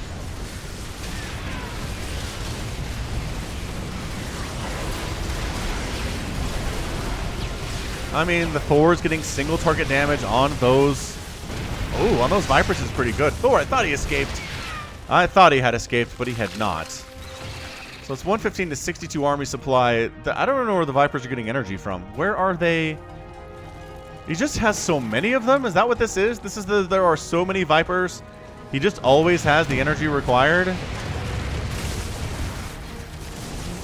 Oh, army's out of position. They got a slow move over this way. Going to lose a command center that's not actually a primary CC, but losing it is bad anyway here. Viper's flying overhead and taking some serious hits from these Thors. 6 SCVs down. That lurker range is stupid. It's dumb is what it is. He wants to get the SCVs and the refinery and the planetary with each attack. That's some greedy lurker play right there. And he dies, falls off the edge of a cliff for his hubris and his greed. This one too. 12 kills on our lurker guy. That's a mortal numbers guy. Mortal numbers, dude. Cyril taking another base, because why not at this stage? He was at 6. Let's make it 7. Innovation happily sitting on 5, but it's just not enough. Tank count is enough to handle these lurkers, but then this happens.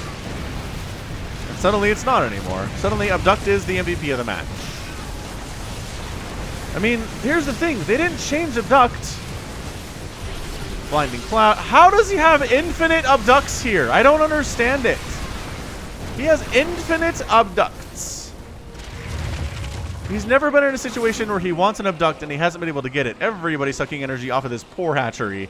Gotta be careful. You don't want that one to die. It's kind of your new base. There you go. Wow. Took it down to 200 hit points in just a couple seconds. 122 to 61 army supply is bad. That's your good game. Enough is enough, says Innovation. Cyril takes the 4-3 lead here in this best of 9, giving him the position you want to be in. One more game to win, and I think it's Cyril in the final game. I'm pretty sure it is. And it's going to be stats for Innovation, doesn't it? So stick with it. We're going to be back with more StarCraft today. What a long cast this has been. But that's what happens when it's a best of 9 that gets all the way to game number 8. All the way to game number 8. Seriously. That's where we're going. 8 games of StarCraft for you today. How awesome is this? Yeah. But end of the day there, Vipers, 10 of them died, but just MVPs of everything today. So many Thors died. So many tanks died. Vikings died as well, simply because Abduct was good. And Cyril was using it like he was playing a violin. Just super, super effective. So let's move into our next game here. It's not over yet. We still have another game. And if Korea can win, we'll go to a game 9, which would be tons of fun. But stick with it. We will return shortly. Can stats force a game 9, or will Cyril finish this out? We're in Ephemeron, the latter edition. Bottom right is stats, top left is Cyril. I would be so entertained if Cyril went to 12 pool, but it's too late for that. Or if stats cannon rushed, but I kind of feel like it's too late for that as well. Even at 25 seconds. I know I said this before, but somebody made an argument that starting out with 12 workers made it too easy to do macro builds.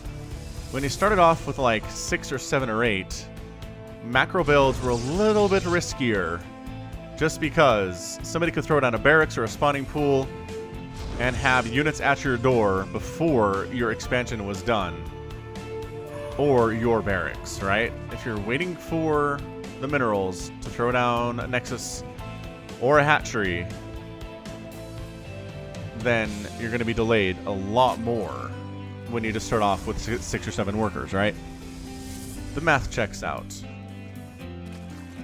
Kind of miss those days, but I don't know. I kind of feel like the game gets started a little bit faster this way, so trade-offs. The world is full of trade-off scenarios. I love this probe skin. It is just, it's one of my favorites. It's orange. It's kind of got some red to it. It like lasers orange out at everything. One of my favorite things to look at here. It really is. Because boy, is nothing else happening right now. Like, we are in early games, ZVP. Nothing's happening. My TV watching hours are actually falling down a little bit now, which means I'm playing a video game, playing Outer Worlds, which I really enjoy. I'm having a good time with it. One of the best games of 2019. So check it out. Check out Outer Worlds. It's on the Epic Game Store. I think it's coming to Steam in 2020, but not there yet. But that's a lot of fun. I finished Watchmen, which has been exciting. It was a very Damon Lindelof show, very big into emotion, very big into catharsis, very big into the journey is more important than the destination. It was good. I liked it a lot. Silicon Valley ended its series finale done for Silicon Valley. Really enjoyed that. One of the more funny, somewhat accurate shows relating to tech and Silicon Valley, obviously. Tons of fun. Rick and Morty is gone until next year. They're going to do the second half of their season after the new year. Mr. Robot has their series finale, or had it last week. So what I'm saying is, I'm not going to be murdering myself trying to keep up with TV and movies and stuff over the next couple weeks here, which should be nice. Because, by golly, it was like every waking second of the day. I was at work, or I was spending time with my kids, or I was doing household responsibilities, or I was getting through my backlog of TV shows and video games, and it's been a lot. Has been a lot. So anyway, not much is happening here. I mean, this is as standard as you could possibly get. Phoenix opening. I think Stats has done the exact same thing in every one of the games he's played today. I think this is all a one day style thing, but Oracle's name is HK-47. HK-47 was an assassin droid who had killed politicians, warlords, and even Jedi. Desiring even greater firepower to kill the meatbags, HK-47 snuck his AI subroutines into an experimental ground attack fighter. However, on his first interplanetary trip, his ship was sent across time and space to a galaxy far, far away, the Milky Way. Protoss engineers liked the ship's designs, using them as the basis of their own oracles. HK-47 was pulled out of storage because the Old Republic MMO player numbers were down. I mean, the Protoss ran out of other oracles. Did they put HK-47 into the Old Republic? HK-47 is the best character in KOTOR, in Knights of the Old Republic. He really is. Like, he's so great. I love that guy. That's all. He's actually, I believe, he actually has a bit of a cameo in the new Star Wars game, Fallen Order or something like that. I don't know. I don't remember the name exactly. Pretty game. But not a people that I know really loved that one. Anyway, Oracle here trying to do stuff. HK-47 taking some serious queen hits, though, which is not what you want to do. Third base up from Stats. Cyril going for that lair, going for a Roach Warren in about 4.5 minutes here. Worker count is up to 45, which means you want to start taking your gases at this stage, and which he is doing now.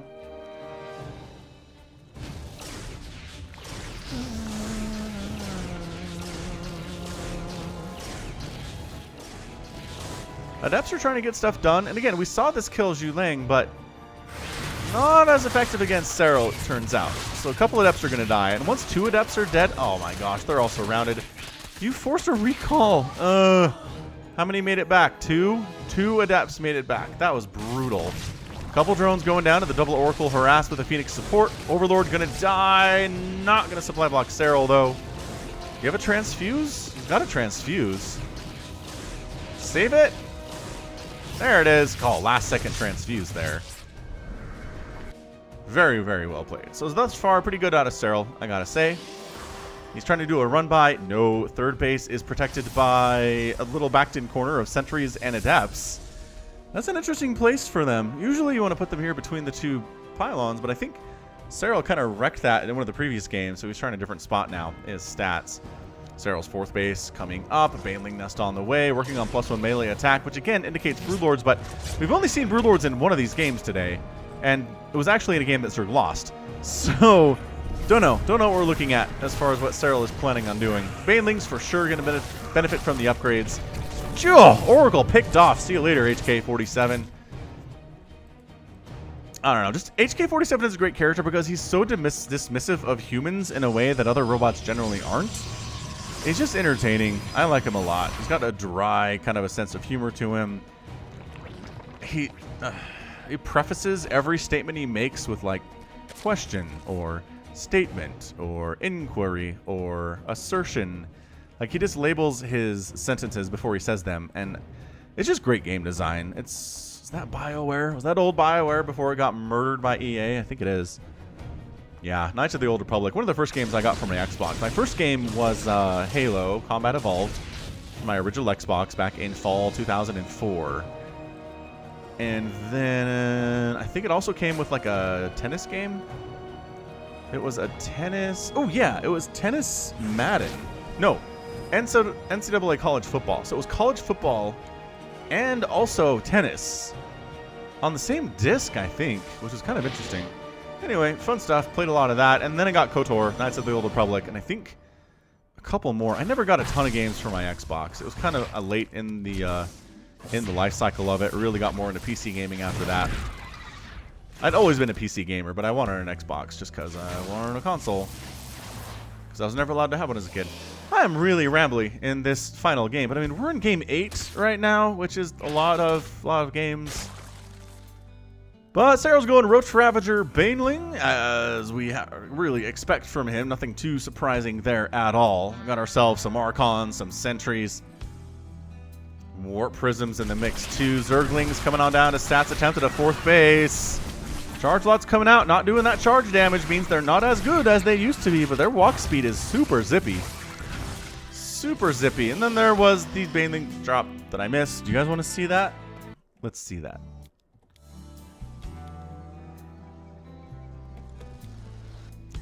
La la la. Zealots, we're worried about the attack over at the fourth base. Oh, stats doesn't run at all. Like, at all. Okay. That was as ideal a drop as you're ever going to get with only +1 attack on your Banelings. Those probes did not flee whatsoever. I'm not sure if Stats is tired or was really focusing on this attack over on the left side, but that was brutal. It's 81 to 60 workers right now. 4 base in it. Here is Stats. And a bit of a Roach Ravager play. Nice force fields, forcing Cyril to engage here.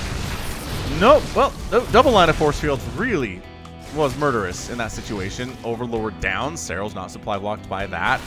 Attack of Lings and Banelings in at the fourth. Really good stuff here.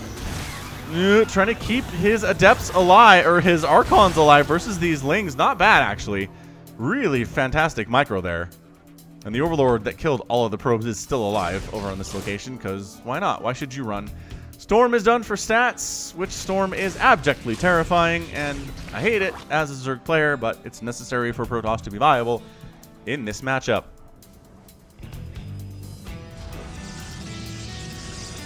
As good as Storm is, Storm in Brood War is even better, as Cyril takes another hatch for a 5th.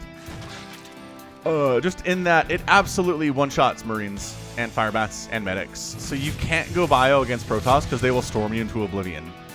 So if you hate Storm, just know it could be worse. You could be completely prevented from going bio as Terran against Protoss at all.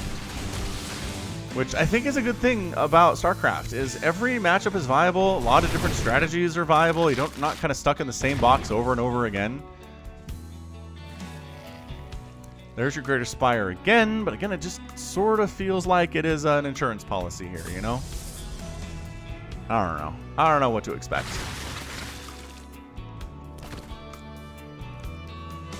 Like how we have the Terran soundtrack going on right now when this is very clearly no Terrans involved.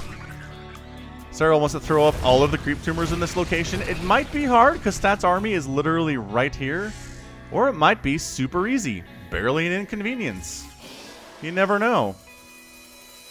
Alright, well, tumors actually went down. So not all of them, not all of the planned ones, but 2 of them managed to finish, which I think is good enough.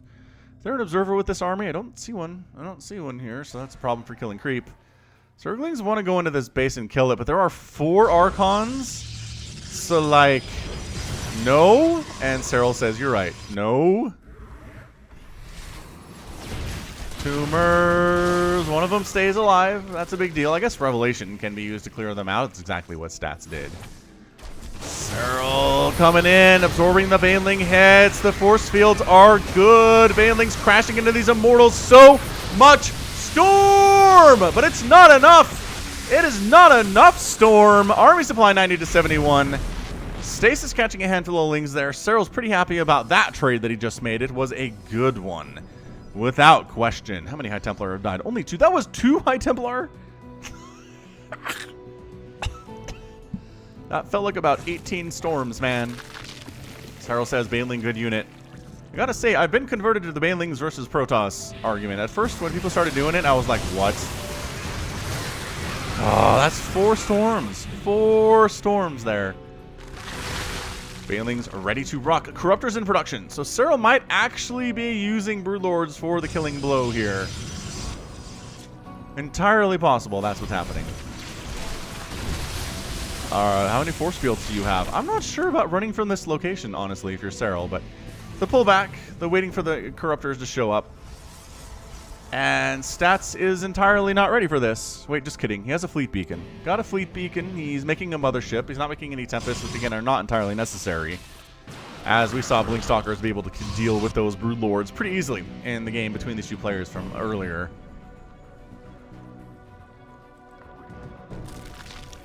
I want to order a pizza tonight. What am I doing for dinner? Kids do like pizza. I think all kids like pizza everywhere. And if you're Kevin McAllister, it's an all cheese. Which, I'm down with a plain cheese pizza every once in a while, but man, get some variety in your life, young man. In fairness, he's like, what? 10? 11 in Home Alone? Adrenalings in there with their +2 attack and their adrenal glands upgrade. We're trying to find something to kill, but mostly just keeping Stats at home.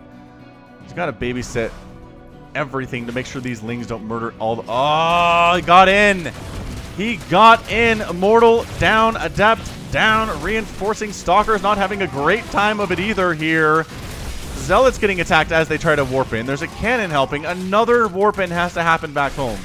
Those are warp ins that Stats wanted to use on the other side of the map. Gosh dang it. Are these still alive? Holy crap. These Zerglings are destroyers of worlds. They are Zergling, destroyer of everything. It's a maxed out Protoss army versus a non-maxed out Zerg. But here we go. Broodlords are here. There's 7 of them.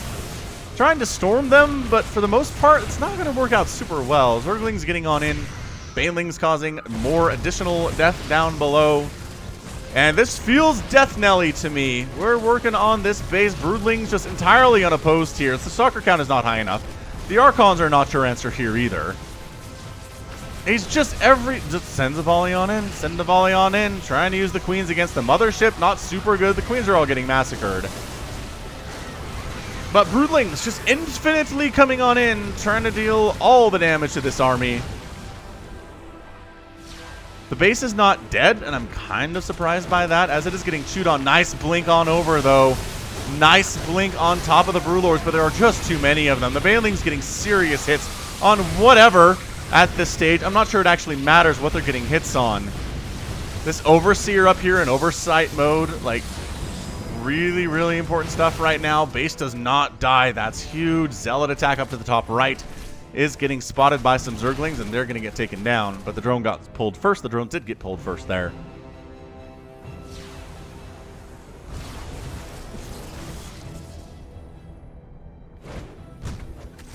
Hey, there we go. Blinking under, blinking under. There we go. A couple of Broodlords going down, but so many Zerglings are going to hold this army in place, and if you are in place versus Broodlords, you are dead. That is a dead meat army. The mothership is providing cloak for 0 Protoss units right now. Fleeing for her life, 44 to 86 army supply. Serral is very close to winning the very first nation wars for Finland. Zhulang helped a little bit, but it's largely been the Serral show, especially over these last few games. Infestors are out. They've got Neural Parasite as necessary. The army is just nothing for stats. It's 44 army supply. A lot of that's in Mothership, which isn't actually all that great against this. Sending a Corrosive Bile down the Nexus. That's hilarious. How many Corrosive Biles to get a Nexus? Like 80? Probably something like that.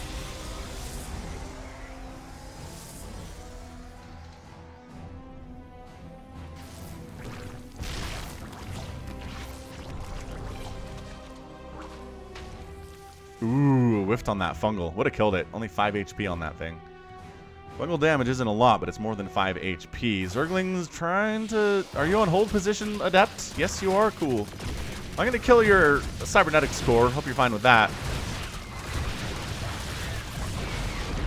Just jump on top of you stalkers and try to murder you too, and the army's coming back home to try to deal with this, but the Zerglings are just abjectly terrifying in every possible way here, especially when they have the +3 attack and the adrenal glands. They are disgustingly good. So, I mean, I don't know. What are we looking at? Worker supply, fairly even. Army supply down. But Serral didn't kill this base. And so the damage he did was nice. He did wipe out an army, but that's not how you win in StarCraft. You got to kill bases. You got to starve out the other player. If they still have a big bank and a ton of bases and a ton of income, you can wipe out their army forever and they'll just make it. They'll just make it again. I know Zerg is the race that is considered able to remax fast. And they are, but Protoss with all of their warp gates too can warp in a ton of gateway units instantly with a giant bank. And I mean, Terran's ability to some lesser extent too, where they can double pump out units. At least the infantry units is really nice. Well, I suppose Widow Mines and I suppose Hellions too. Zealot trying to come along this left side. They did get spotted by an Overlord, and as a result, they're going to die. Broodlords firing on in. Tanks, I mean, cannons, completely dead here. Chowing down on a couple of these probes, trying to use Time Warp on the Broodlords to further slow them down, which is funny. Time Warp was red now? Or is that a function of the skin? Like the Mothership skin throws down a red Time Warp instead of a green one. I don't know. Either way, Serral is incredibly patient. Okay, he got the Nexus. That's too many Broodlords now. It's not 7 anymore. It's this many. Assimilation successful. It's that many. Oracle gets killed with Corrosive Bile while Neural Parasited. A brutal and embarrassing way to go here. Neural Parasite on the Mothership would be really good. Oh, you can't. The Mothership is a heroic unit tag now. You can't Neural Parasite the Mothership anymore. It makes it a little bit better. It's still not ridiculously good. Are you chain fungling Protoss units, Serral? You're a crazy person. You're a hilariously crazy person is what you're doing. So, yeah, I mean, not dead here, but losing that base for stats is a massive problem. He's running, kiting, running. Trying to kill as many Broodlings as he can here before they can actually chat out his units. The Stalker's trying to get under these Broodlords, combining it with Storm. This is the play from stats here, but too many Broodlords are remaining in the sky right now. 107 to 78 supply. The Stalker count is not very healthy. Stats is being backed into a terrible corner. Terrible corner. Neural Parasite on an Archon in the mix. Actually survives the day. Survives the experience of being Neural Parasited. Broodlords trying to kite back and back and back here. Actually getting shuttled in a Gosu maneuver here with the Warp Prism. Trying to keep that alive as long as possible. And that is your good game. Serral wins it in 19 minutes, taking the 5-3 win in this best of 9 against Korea for Nation Wars 2019. What a beautiful game. Just a fantastically wonderful game all the way around. Great series too, good back and forth. Serral actually lost a couple games. Zhulang beat Su, which is fantastically exciting. End of the day there, just too much. Just too much Zerg, too many Broodlords. You'll notice there were no infested Terrans, obviously. But just good neural parasite, good fungals, good control there. And once there were that many rulers out, just stats did not have the army to combat it at all. He didn't have any Tempest. He didn't have the Stalker count for it. Didn't have any Void Rays, which would have been good. Void Rays would have been really good, actually. But better luck next time. That's how this works. So, 34,000 resources lost to 40,000. Pretty close, pretty epic little game there.